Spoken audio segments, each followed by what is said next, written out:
Hey there, thank you for tuning into Duck Bricks. I'm Chris, and well, a question I get all the time in my videos are, how do I hang Lego models on the walls? From the Exo-Force display over here, to the Ninjago display, and even a lot larger models, all over the walls of my Lego collection, I have hung several different Lego sets of all shapes and sizes. From jets to mechs to even massive football stadiums and even minifigure wall displays, I have a lot of stuff hanging. Now in the past, I actually did make a tutorial on how to make wall-mounted, custom brick-built minifigure displays, especially if you don't want to go out and buy a frame. You can just build it out of Lego bricks, so go check out that tutorial if you haven't already. This one will specifically be focusing on how I hang sets from the walls. I've also done one on how to hang sets from the ceiling, so obviously check that out if that's what you're looking for. But for this specific video, I'll be covering the best tips and tricks that I have that should be able to cover most Lego models. I always have this philosophy that there is no Lego model or Lego set in existence that isn't, well, a mock or something super flimsy that is impossible to hang. Typically, there's always a way to find out how to hang something, so I'm here to tell you how to do just that. From the smallest things using the tiniest nails to mid-sized stuff using screws and even much larger models that sometimes even require some hidden string, there's a way for almost every set, and I'll be taking a look and showing off how to hang your Lego models, be it large or small, right now. I'm going to start off with the easiest category. This is probably the most simple thing, and don't worry, I do have a table of contents for this video in the description if you're only looking for specific models or specific types of models. Starting off, the easiest one to hang would be mechs, and that's because generally a lot of the modern Lego mechs, specifically these Ninjago ones, are actually quite stable, especially around the underarms and the bottoms of their legs. Let's bring in the camera a little bit closer and take a look at how I've hung some of these models. As you can probably see if you look a little bit closer, the process of hanging all of these mechs is a very simple and standardized one. Let's just go to the very bottom here and take a look. This is probably the easiest way to do it. You'll notice that this is not actually solidly attached to the wall, it's literally just resting on these screws that have been nailed in, which means that if I want to take it off for play or display, it's very easy, and it just sits right on like that. You can pretty much do this technique for almost every single mech. Even these smaller ones here are generally stable enough to support two different screws supporting it on either side. For some of the larger ones, you may need to use some more heavy-duty screws like these larger screws here or drywall screws, which I've screwed in with a motorized power tool. Even on moving up, there are some smaller bits and pieces here. Now you may notice that for some of these really little ones, there aren't many apparent screws. And that's because for some of these, I've actually managed to just kind of rest them in between other mechs, or even in the case of this one, just hang it on a nail. On the back of this model here, I can't quite show it, but there is a Technic plate with a hole sticking through the middle. I'm going to get a plate to demonstrate how you can do this with a nail right now. Here's what I mean by Technic plate. You'll notice that this plate, for instance, it's obviously a lot larger than the one I used, but I'm using a large plate here just for demonstration purposes, has a Technic-sized hole in the middle. Most screws can go directly through that hole and generally mount almost flush with the pieces. As long as you place some other random bricks, for example, if I were to take this random plate, stick it on the side here, then I can mount a much larger plate over the screw, and you'll notice that it fits in perfectly well. So when this is screwed to the wall, this is actually a very sturdy connection, because anything you mount on these sides will be using friction to actually adhere to the studs, rather than if it was mounted like this, maybe it would be falling off. But since it's mounted on the side, you actually have a much better chance of it sticking on while having a very solid connection with this nail sticking out of the back, which you won't even see. For even smaller models and really tiny stuff, this technique does not even need to be done with a screw. If you don't want to visibly damage your wall too much, you can very easily just use a very small nail instead of this larger and thicker screw. Of course, though, there are some outliers. Specifically, this mech here is pretty high off of the ground, and doesn't have very many obvious connection points.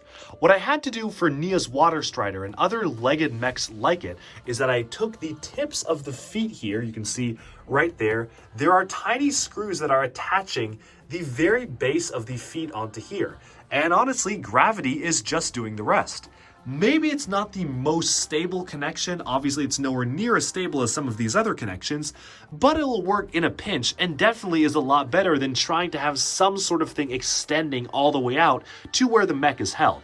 It really is holding in just very simply by those screws balancing the feet, and honestly, this technique can be done for most mechs. If I move my camera all the way over here to the villain mechs from Ninjago, I've mounted the shark mech in a very similar way. Zooming on to the feet here, you'll notice that there are just tiny screws surrounding the edges of the feet, preventing them from falling off the wall. As long as you have a series of screws here, like here, and here, that are actually keeping the feet in one place, the model will not fall off. And it's been holding on for quite a while, which is really nice. Obviously, when smaller mechs have stuff like this, where they actually have technic connections here, that's definitely the easiest way to go, although it doesn't look the best. And honestly, this one was a bit of a rush job because, to be completely honest, I kind of forgot about this one. And when I found it, I just had to do something quickly, although I probably could have done something a little bit better than that. That being said, the techniques I just described really only apply to the modern LEGO mechs, which are very, very sturdy. If you tried to hang a, say, Exo-Force mech with the same techniques, you may have mixed results, especially because LEGO Exo-Force didn't do a great job of actually making their models 100% stable and really just prioritize aesthetics over actually having a solid build. That means that if you try to support a mech by the underside of the arms, the rest of the mech may just fall down. So you definitely don't want that to happen, and as such I've come up with an alternate way of hanging these mechs, which actually will do less damage to your wall. Let's check it out. Now you may not notice many things being too different from the outset here, but let's just zoom in on one of these mechs in particular, this blue one right here. You'll notice that I have this tiny little nail in the back of the wall and this piece of string that's extending from the nail. Now this piece of string is essentially just hanging it as it would hang, say, from the ceiling, but actually just using the power of gravity and friction to stay against the wall. As I tilt this forwards a little bit, you'll notice that this piece of string is really just tied to one part of the model here. It's just adhering it to the back, and as such, it just looks like it's floating in place. I've used that technique for pretty much every single or almost every single mech here because one, it's a lot less damaging to the wall, and two, it actually works out very well when the model is maybe a little flimsier on the top, but is a lot more well supported from the bottom, like this model right here. If I tried to hang it from the top here, you'll notice that these pieces right here, these large armor pieces, are literally only attached by one click hinge. That's not the most secure of techniques. But down here, it's pretty stable. So I just put the string around the pelvis area here and allowed it to hang from a nail up top. For some models, it needs a slightly bigger nail just to particularly stand out from the wall. Let's just take a look at this one in particular. You'll notice that I actually have a bit of a hook here. It's the same hooks that I use to hang models from the ceiling, as you can see here.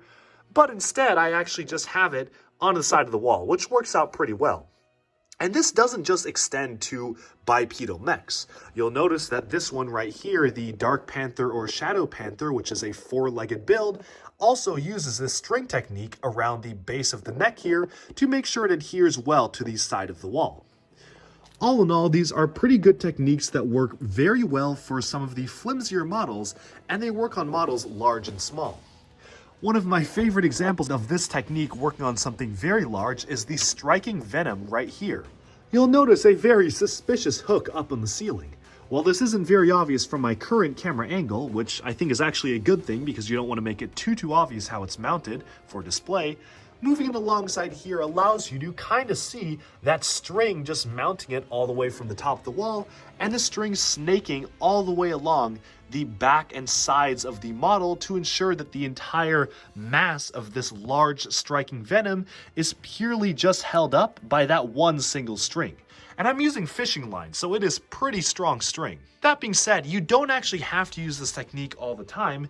Just to play around with things, I actually did a completely different technique for mounting this other 6-legged walker. You'll notice that there is no string and just one nail here, which mounts the top leg up, and one nail on the other side, which mounts the other leg up, and voila, this works out pretty well. The same thing goes for the gate guardian or bridge walker here, which is this one right here. I just put one screw each on the sides of the legs, which actually, it's a little bit of a tight squeeze, but it actually does no damage to the part. And surprisingly enough, this was the strongest point in the entire model, because the rest of it is a little flimsy and also sits very far out from the wall. This one was one of the hardest models to figure out exactly where to mount the screw, but when I found a perfect place, it worked out very well. Sometimes for other models that are not mechs, it's a little bit harder. For the gate here is a lot easier because there's technic holes here that I can literally just mount it on.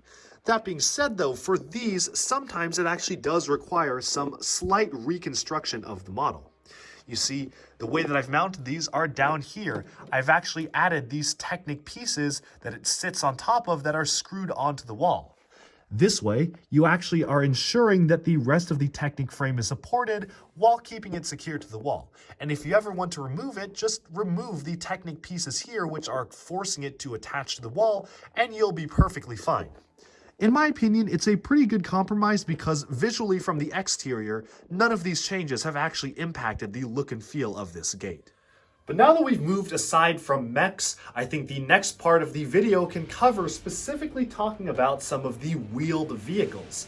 As you can see, Ninjago, for example, is full of all of these wheeled vehicles, which come with their own set of restrictions, limitations, and also some things that actually make it a lot easier to hang. The techniques that I use for wheeled vehicles actually do vary quite a bit depending on what exact model I'm hanging. For some, all you need is a very well-placed pin or screw. For others, you have to do this very complicated setup of multiple screws. Let's just take a look here at some of the Ninjago vehicles, as well as the Batmobiles I also have wall mounted because they're all wheeled vehicles. Let's just take a look starting from near the top area here with some of Kai's cars. One of the things you'll notice is that these screws are a lot less visible for these vehicles than they are with many others. And there's a reason. Because of the way that the cars are built, a lot of times these screws are a lot more well hidden. Let's take, for instance, the original X1 Ninja Charger.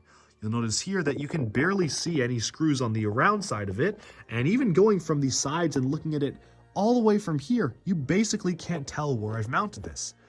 Well, the secret is that it's very simply two tiny nails that I have mounted to the very front part of the car, which is holding it in. This might not seem stable, but again, it's surprisingly a lot more stable than it looks.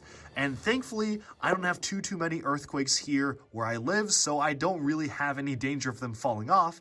That being said, if you live somewhere where earthquakes are common, this probably isn't the best technique because once the wall is shaking, this will come off. Nothing is stably securing it on.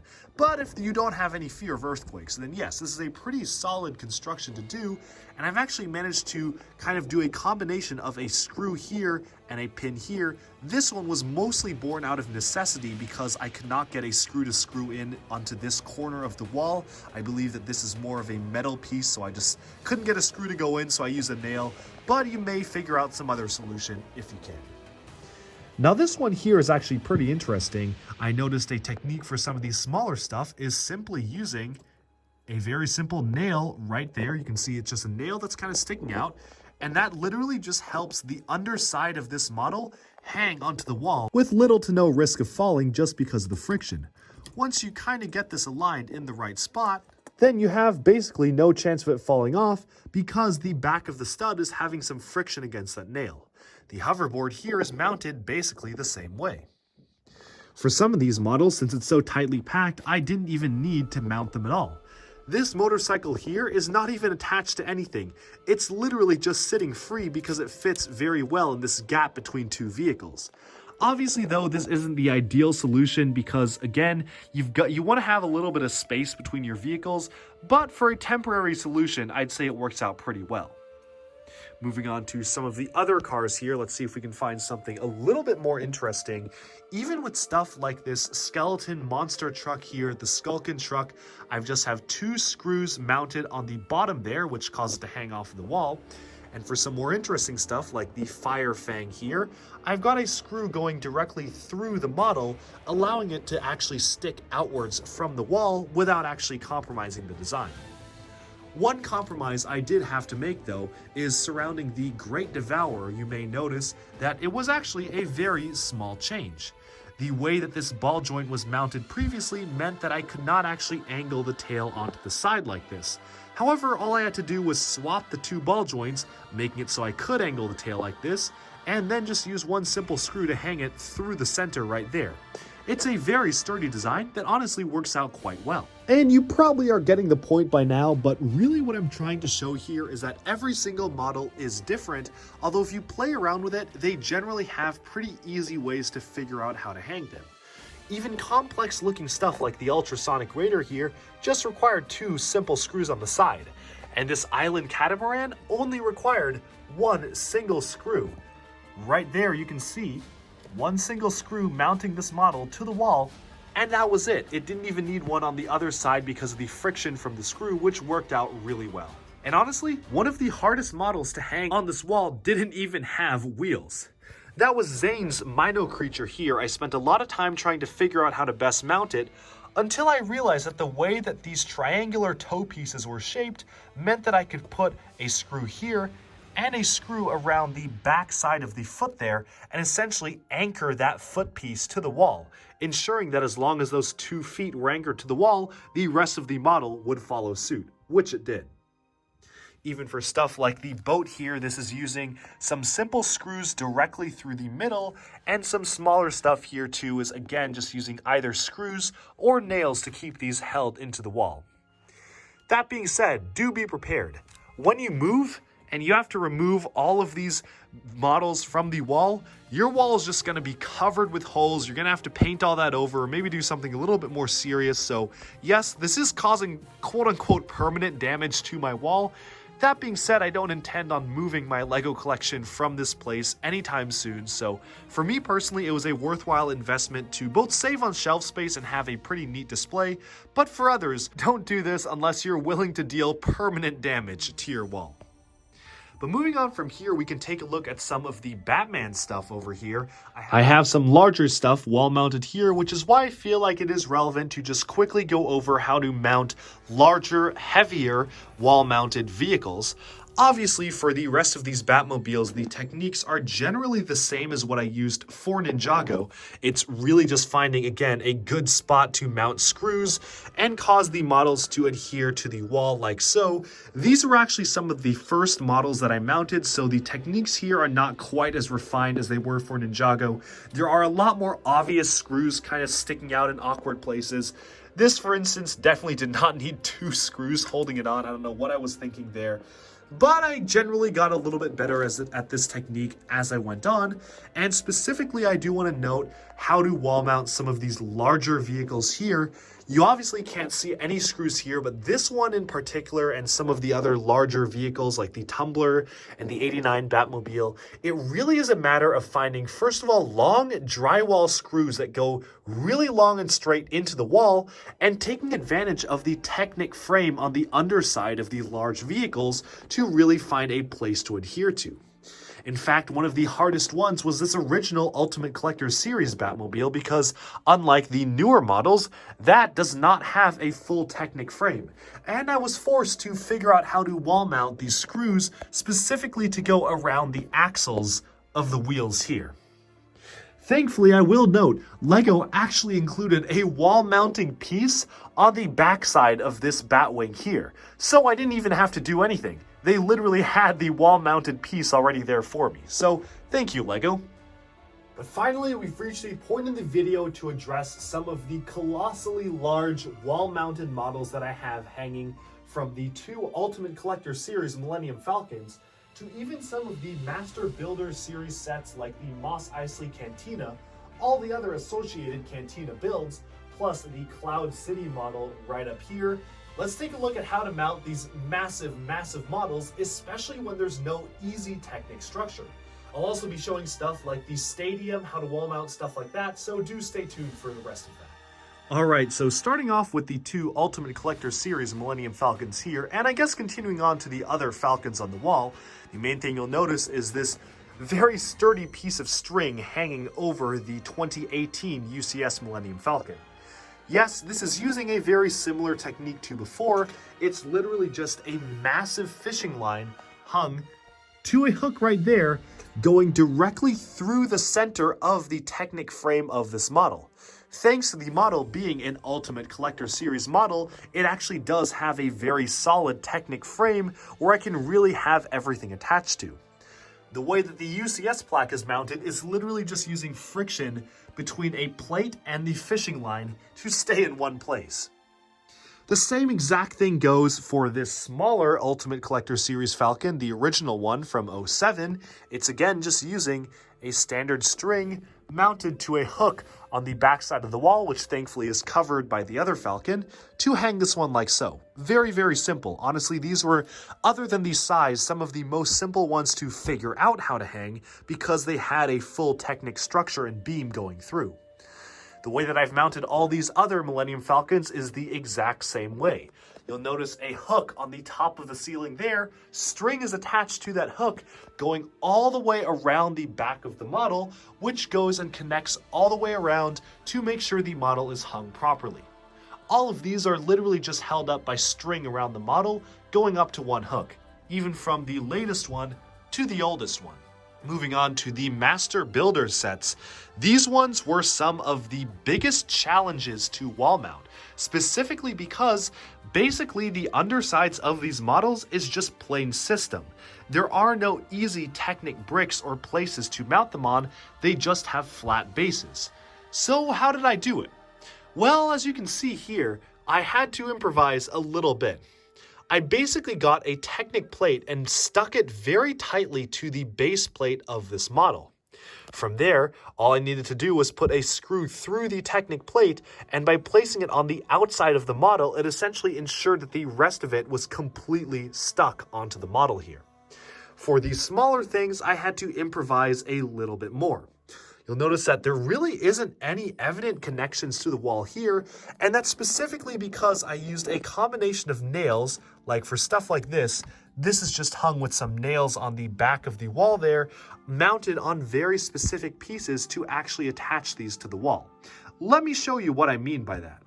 You see this very tiny nail here. I've actually made this one stick a lot further out from the wall just so I can demonstrate what I mean by this. All you need to do is take a Lego plate right here. You can see that it kind of just goes flush against the tip or the head of the nail. As you can see, none of these parts have Technic holes around them. But as soon as I align them in a particular way, let's just see if I can stick this here. Once these plates are actually stuck flush against the wall, this will be a very solid connection.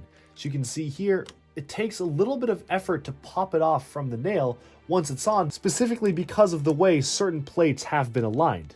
You'll notice that the combination of plates here has caused a 1 plate thickness gap in between the build here, which allows it to actually rest on top of the nail here. And once this is pushed into the wall, you basically have something that's completely flush, like this.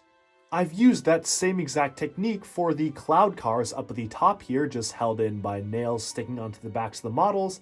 And of course, I've used it right here for the different Mos Eisley Cantina sets all throughout the years, just hanging on by either nails and clips. Finally, as we get to this big boy, the Manchester United Stadium, this one was actually a lot more simple than you may think. You see, the underside of this build is generally comprised of beams and different Technic pieces.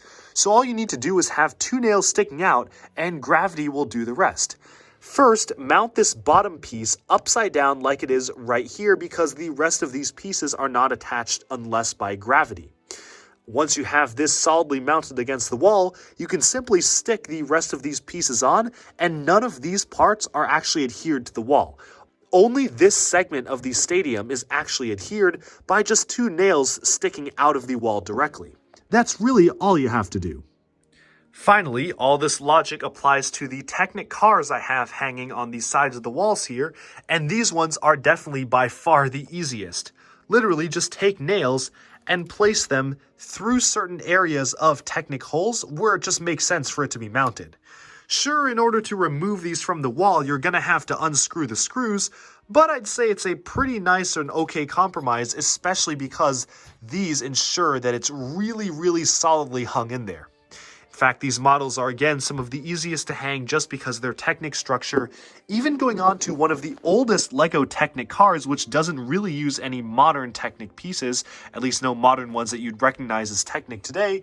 All I had to do was place screws specifically around the front side of the model here, and it's just completely held on by that. These cars are quite nice and simple to hang, and that's what I really do love about hanging these larger Technic cars, is just how easy it is.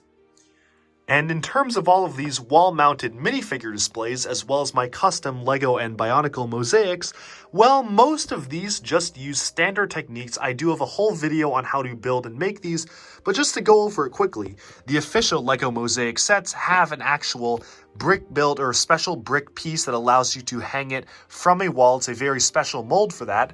And for these other ones, you can literally either just use that mold or some combination of Technic pieces with a screw to adhere it to the wall. It's very simple, and the link to that video is in the description. But with that, we've about wrapped up this video. I hope that you enjoyed this tutorial and found it helpful. Let me know down in the comments below if you've ever tried doing something like this in your own homes or display areas. And if you're having any trouble wall mounting a particular set, just let me know and I'll see if I have any tips or tricks, because I do plan to wall mount every Ninjago set. I do own most LEGO sets, so I should be able to give some advice or tips on exactly how to do it for pretty much any given set. Let me know in the comments below, what do you think of this? Are you going to try to do this to spice up your displays at some point, or are you okay with just leaving your displays and mocks on shelves? Let me know, and I hope you enjoyed this video. Thank you all for tuning into Duckbricks, and stay tuned for even more LEGO news, reviews, discussion, and analyses coming your way very soon. Thanks, and bye-bye for now.